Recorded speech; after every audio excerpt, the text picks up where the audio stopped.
অনেক দিন ওদেরকে ছেড়ে বাইরে ছিলাম আমি, মানে গিয়েছিলাম ঘুরতে কামাখ্যাতে। তোমরা তো সবাই দেখেছো নিশ্চয়ই। তাই বাড়ি এসেই সবার আগে স্নান করে ঘর গুছিয়ে ওদের কাছেই চলে এলাম আমি। এই 3-4 দিন বাবা ওদেরকে পুজো দিয়েছে, তবে স্নান করায়নি। আমি এসেই কিন্তু ওদেরকে স্নান করিয়ে দিচ্ছি।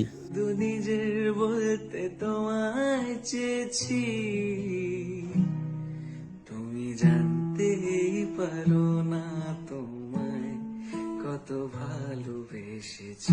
তোমরা অনেকেই আমার ইউটিউব চ্যানেলকে সাবস্ক্রাইব করেছো, তাদের জন্য অনেক অনেক থ্যাংক ইউ। আর যারা এখনো করনি তাদেরকে বলছি গিয়ে একবার করে সাবস্ক্রাইব করে দিও। ভাই একটা মেলা থেকে হনুমানজি এনেছিল, ওকেও স্নান করিয়ে দিলাম এবং গোপালের পাশেই কিন্তু বসিয়ে দিয়েছি। ঘুরে আসার পর না শরীরটা তেমন একটা ভালো যাচ্ছে না, শরীর একটু জ্বর জ্বর ভাব। আমার গোপালের এত এত জামা থাকা সত্ত্বেও কাজের সময় একটা জামাও খুঁজে পাই, কারণ মা ধুয়ে যে কোথায় রেখে দিয়েছে মার নিজেরই ঠিক মনে নেই। তাই ভেবেছি ঠাকুরের জন্য কিছু জামা কাপড় কিনতে যাবো কাল।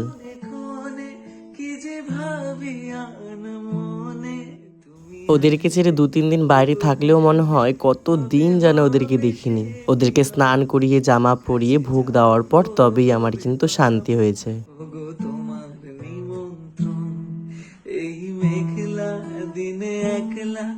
তোমরা যারা মিষ্টি মায়ের ব্লগ দেখতে চাচ্ছ, ওটা কিন্তু ইউটিউবে আপলোড হয়ে গেছে, তোমরা গিয়ে একবার দেখে এসো। লিঙ্কটা কিন্তু নিচে কমেন্ট সেকশনে দেওয়া রইলো। টাটা বাই বাই, জয় মিষ্টি মার জয়।